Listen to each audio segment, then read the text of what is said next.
Hey, Jaden, Coach Sark spoke in the middle of the year about how outside zone was something y'all kind of went back to the drawing board on and tried to make a lot better. Obviously, the offensive line has their responsibilities. What did the running back room need to do in order to make that play work, and how have y'all put that into practice? Yeah, I mean it starts with practice. We emphasize being better at outside zone. With that starting with us having better eyes. So I think last week it showed when we had better eyes that we were able to run outside zone effectively. Thomas Jones, go ahead. Hey, Jaden, good afternoon. There's been a lot of talk about the Arizona State running back. Scadaboo had a great year. Um, does that serve as any motivation at all to like you and Trey, knowing there's a great back on the other side that you kind of want to show what y'all can do?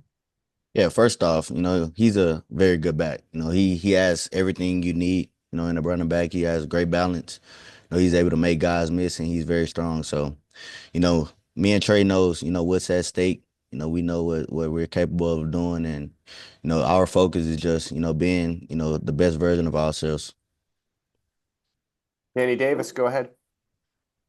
Jaden, I guess maybe you can speak a little bit for Contravian, but how important has it been for you both to just, I guess, get comfortable with this, having a more increased role this season as the season has gone along, and just, I guess, just more comfortable with your roles?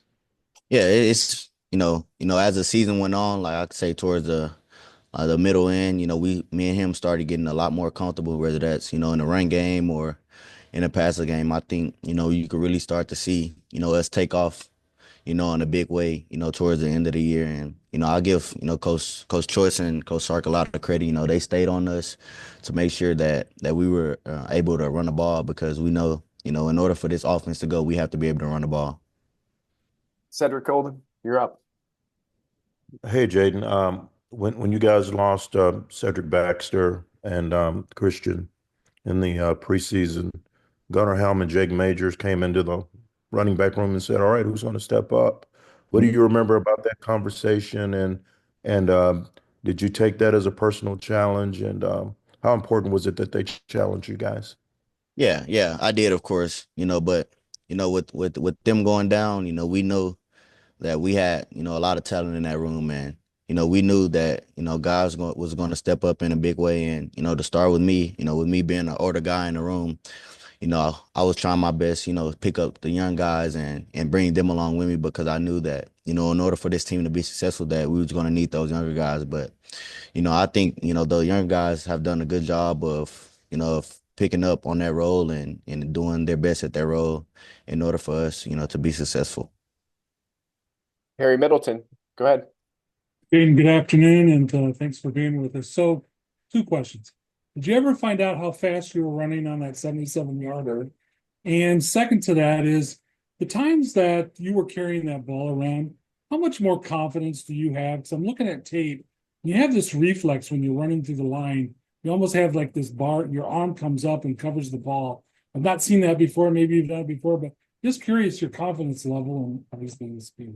Yeah. Well, to answer the first question, I only hit, 21 miles per hour, which is not really fast for me. But, to answer the second question, carrying the ball around definitely put more confidence in me. Because, when you walk around with the ball, it's an instinct of putting the other hand over the ball. And, I've been doing that a lot more, whether that's in practice, whether that's in drills that we do, in the position room. But, I think, that have helped me a lot. It gave me more confidence when I'm running the ball, it's helping me play faster. So, I think carrying the ball, was a, something big for me. Chip Brown, go ahead.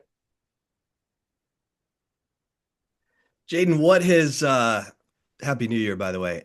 What his Coach Sark said this week to keep you guys edge, to keep the focus after the big win over Clemson and going on the road and facing a team that you're favored to beat by 2 touchdowns. Yeah, well, the first thing, he always tells us we have, 3 targets and 3 bullets. So, that means we have to take it, one week at a time. We have, three games to go be national champs, which is our end goal. So, that's all, really has to say for this team to, to understand, what our goal is. And we have a lot of drive on this team. We have a lot of guys that know, what this team is capable of and what this team wants to go do. So, that's just something, he emphasizes to us to, not look too far ahead and focus on the task at hand. Got one last one for Jaydon. Go ahead, Danny.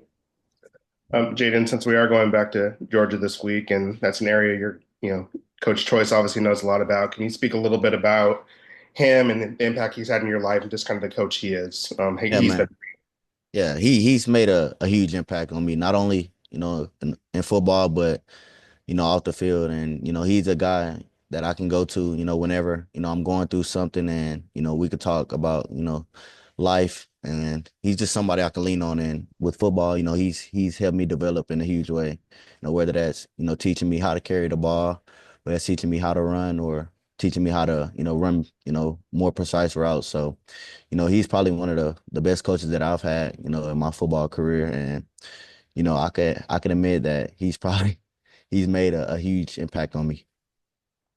All right. Kelvin, good afternoon. Good afternoon.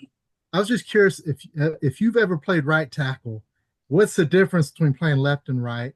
And how does this kid, Trevor Gooseby, what is he doing to be able to do both of those effectively?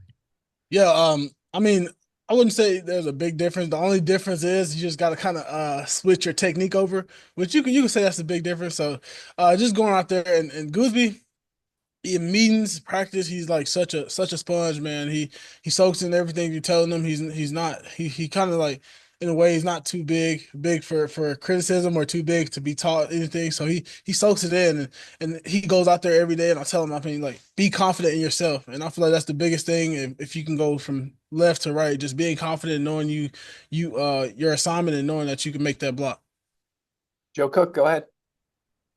Kelvin, I know the run game and Sark focused a lot on fixing outside zone or making it work a little bit better. What did the running backs do to really help in that process? I mean, yeah, they do their job every time. They kind of it works hand in hand in a sense. We have to make sure we give them the lanes to go to, kind of show them the hole, and then them just stretching the play and puncturing it when it's the right time. So it's kind of go hand in hand. But I feel like we've both been doing a great job at that. Travis Gailey, you're up. Hey, Kelvin, thanks for taking the time.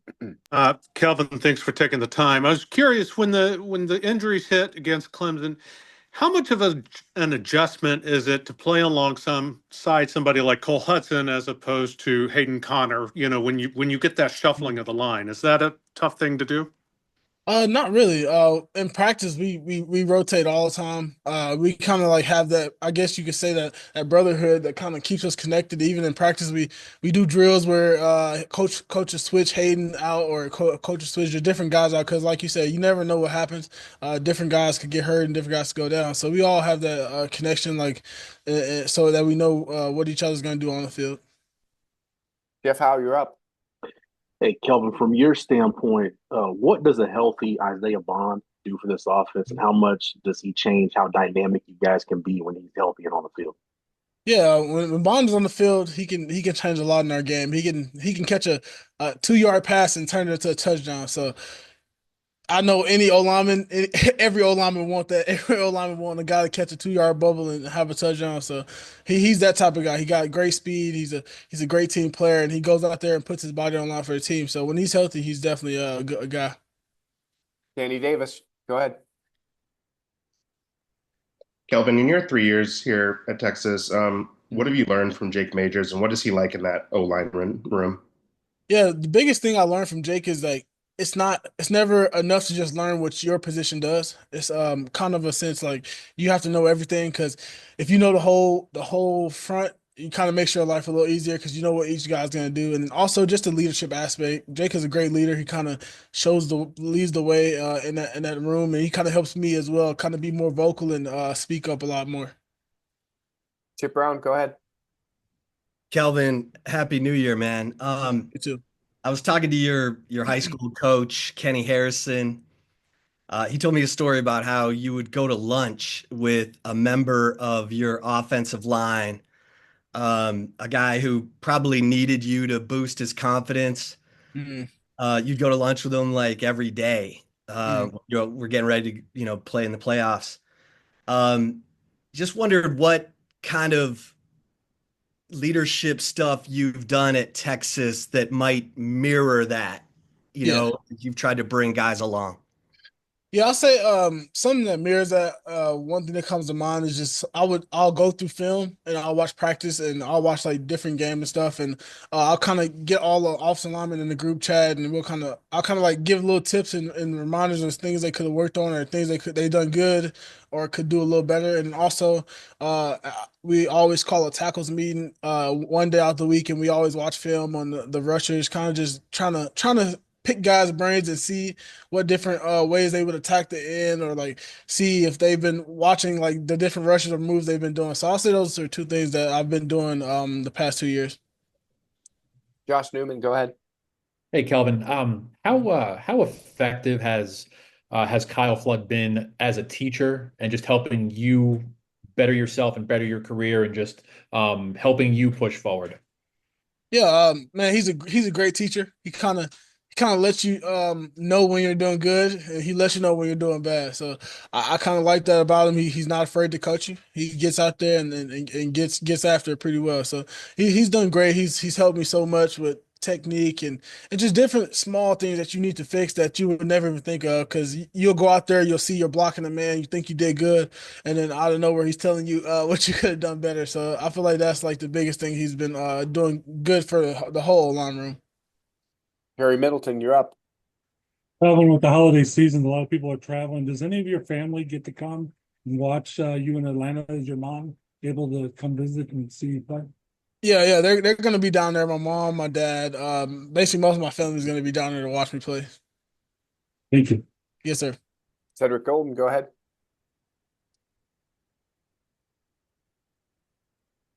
You're on mute. Mr. Bianco, you usually unmute me. You made me work for that one. I made you work.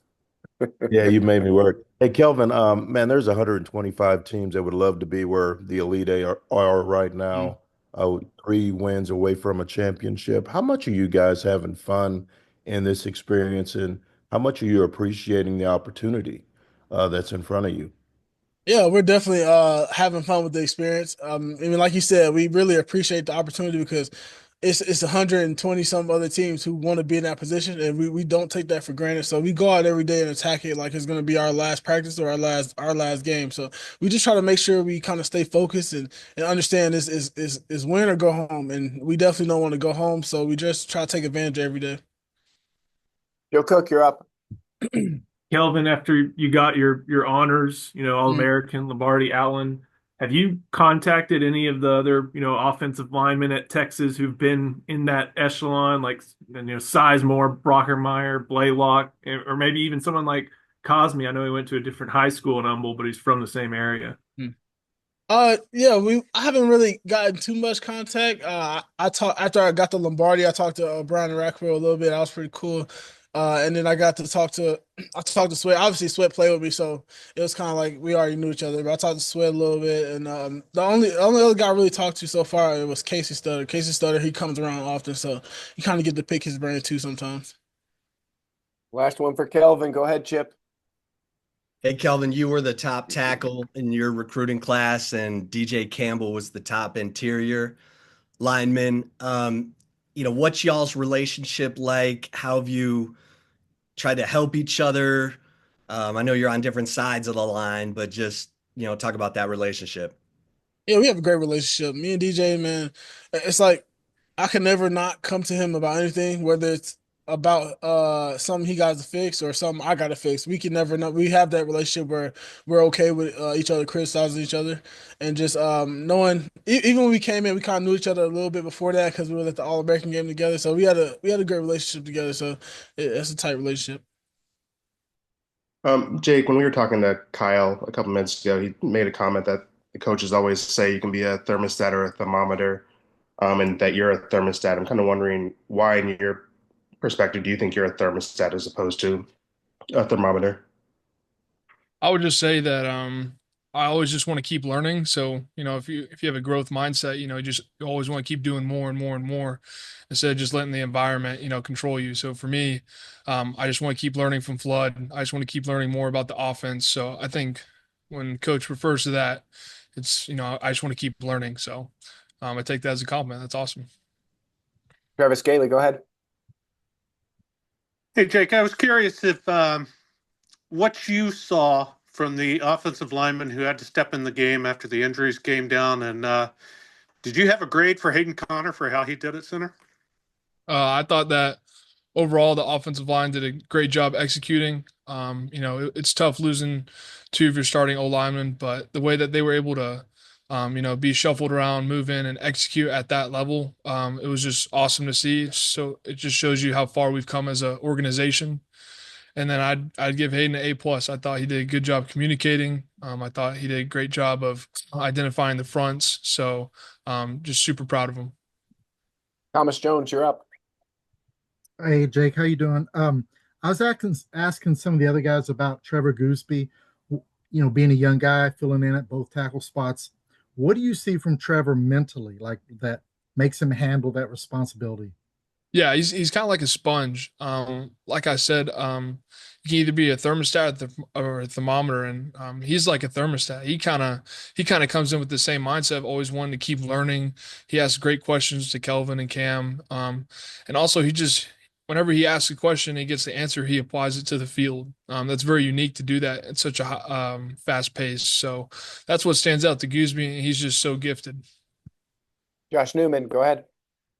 Yeah, can you just take us through the play that you were hurt on? It didn't look great. It's not every day that you're down on on the turf like that for that long. Can you just take us through what happened there? It was second down. We were passing the ball. I saw the ball get tipped up. Defense caught it. Went to go, get in front of the guy just to cause him to, have to move and someone else to get the tackle. And I felt myself get blindsided and kind of landed on my back the wrong way. And it just kind of went from there where, I kind of needed help getting off the field. And, it wasn't a good feeling, but just to be able to see, the guys get shuffled in and execute a high level, they did a great job without me. So I'm super proud of them. Cedric Golden, go ahead. Hey, Jake, when those two running backs got hurt in the preseason, said and Christian, you and Gunnar were really outspoken. You challenged those running backs to step up, the guys that were healthy. What put it on your heart to do that, and how do you think they've responded? Yeah, it's just at the end of the day, I know that we needed them and they have exceeded all the expectations that anybody could have for them. Blue and Trey, I think they do a great job of complementing each other. Blue, when he gets out in space, good luck tackling him. And then Trey's going to put the crown of his helmet in your chest. So we got like these two guys that, have two different flows to the game, but they execute at such a high level. And for them to just keep getting better and better every week, like I said, it just shows you the growth of this organization from the past couple years. Jeff Howe, you're up. Jake, there's a lot of pressure on the quarterback at Texas. I was just wondering from your standpoint, how have you seen Quinn the further along you guys get into this, the longer the season goes on? How have you seen him handle, the pressure, all the external noise, everything that, comes along with being the quarterback at Texas? How have you seen him manage all that? Yeah, I mean, I think he does it the best out of anybody I've ever seen just because he knows who he is as a person.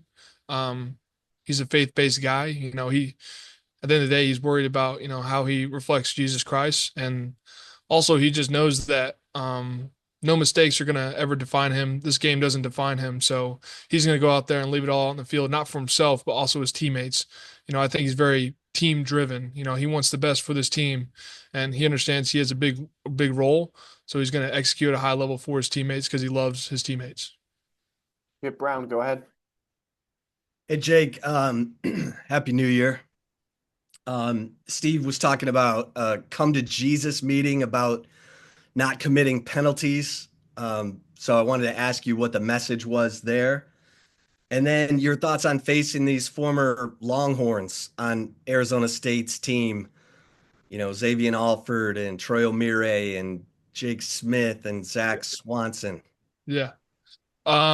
to answer your first question, just kind of was talking about, the penalties, just making sure that, you're not getting too emotional in the heat of the moments and you just realize that, what you do reflects on your team and it doesn't just hurt yourself, it hurts the whole team.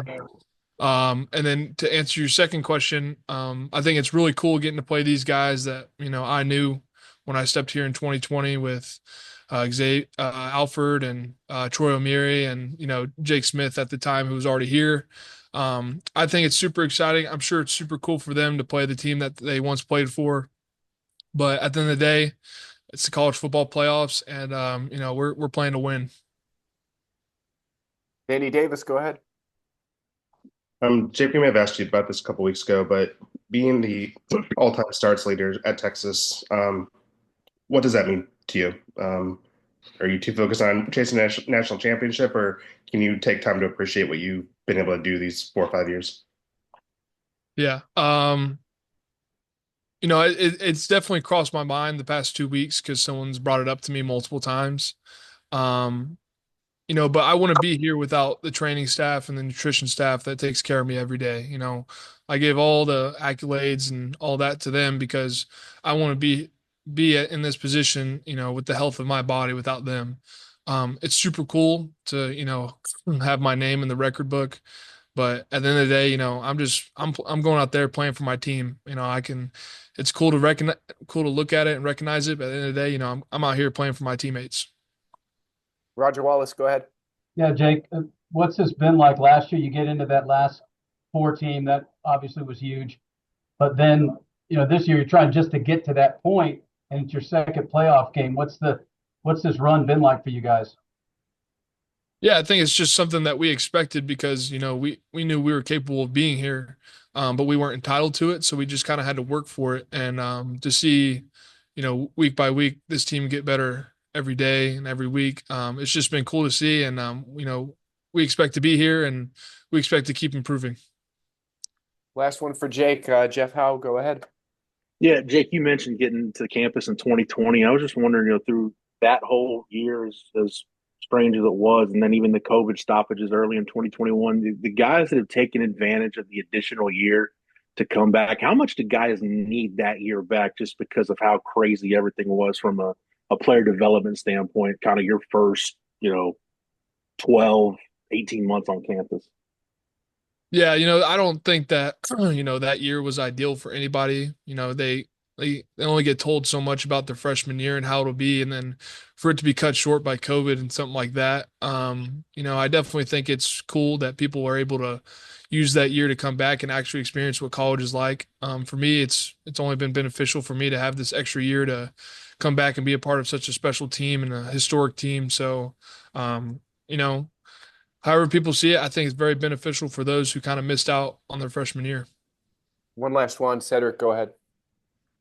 Hey, Jake, I asked Kelvin Banks this. There are 125 teams that would love to trade places with the Elite Eight.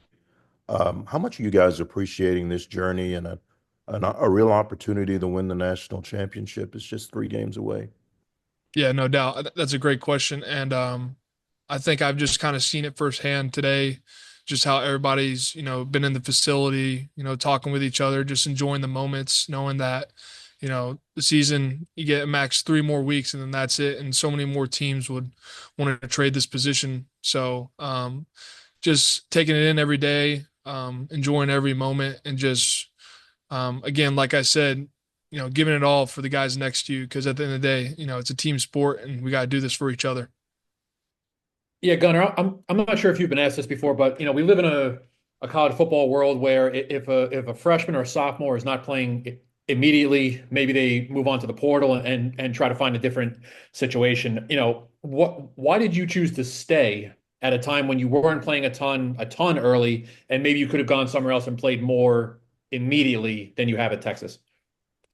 Yeah, my initial thought on that is, when I committed to Texas, I committed to the school. Obviously, I committed to the program, but the tradition, the alumni network, the game day environment, the conference prestige, the plan for me individually, that was my goal. That was why I committed to Texas, and just I was told on a daily basis really to just keep following the plan, keep following the plan, keep following the plan. And yeah, I'll admit it was pretty frustrating at times to keep following that plan. But look what it's done for me now, and I couldn't be more blessed to be coached by this amazing coaching staff, and couldn't be more blessed to be in the position I'm in. Thomas Jones, go ahead. Kind of on that, Gunner, it's pretty rare for a young guy to play a lot at Texas. What do you see from Trevor Gooseby as a young guy playing both tackles? Mentally, what stands out about him when he's playing? Well, immediately just his maturity to be, plug and play. Young kid coming in and really shutting down some of the best edge rushers in the country. And, when we played Georgia and A&M and what other game he was in, obviously, you don't turn an eye to it just because you know that Trev has it locked down on the edge. And just obviously speaks so much on his maturity, but just, the level of football IQ that Trev has in his head is really second to none. He's going to be a really good player when it comes down to it. And, obviously he's a veteran already as it is. Chip Brown, go ahead. Hey, Gunnar, Happy New Year and congratulations on the records. Thank you.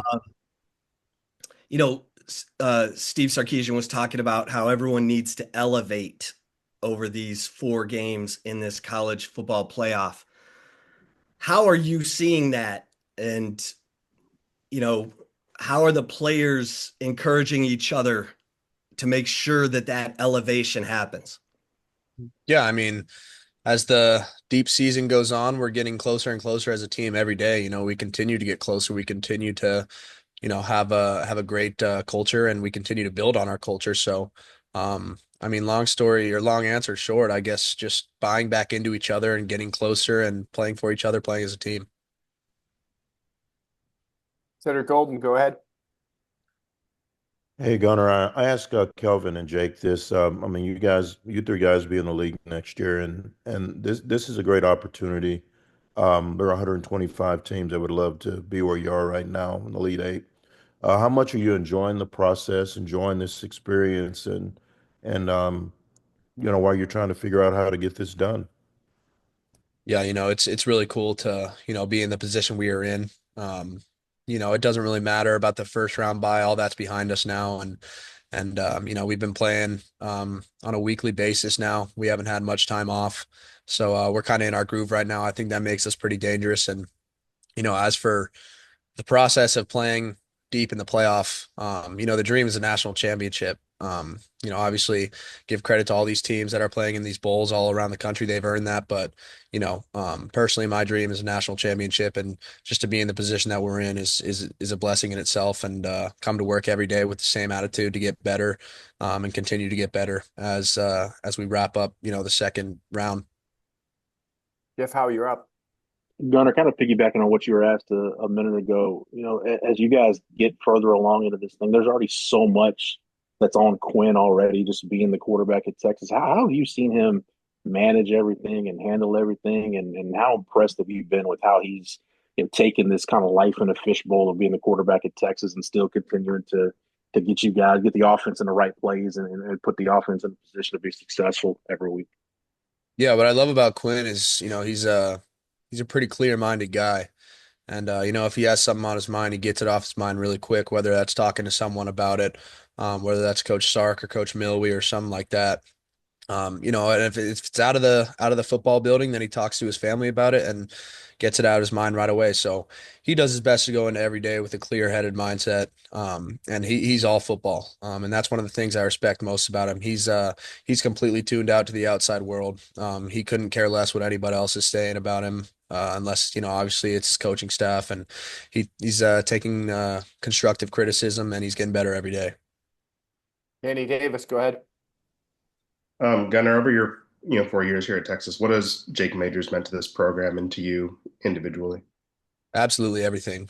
He's obviously a part of a group that has established the culture here. Going from a 5-7 team, and being on the team before that 5-7 team, and then going 8-4, and then going, to the college football playoff semifinal, and then the path and trajectory that we're on now. It's just, speaks volumes to his maturity to stay and trust the process of the University of Texas and bring the University of Texas back to what the standard should be. Harry Middleton, go ahead. I know you talk about people just telling you to follow the plan, follow the plan. I suspect at the beginning of the season, you had a plan for what you wanted to accomplish this season, obviously the national title, national championship, we can see that in your eyes. But how have you done with what you wanted to accomplish for this season? On a Yeah. personal level.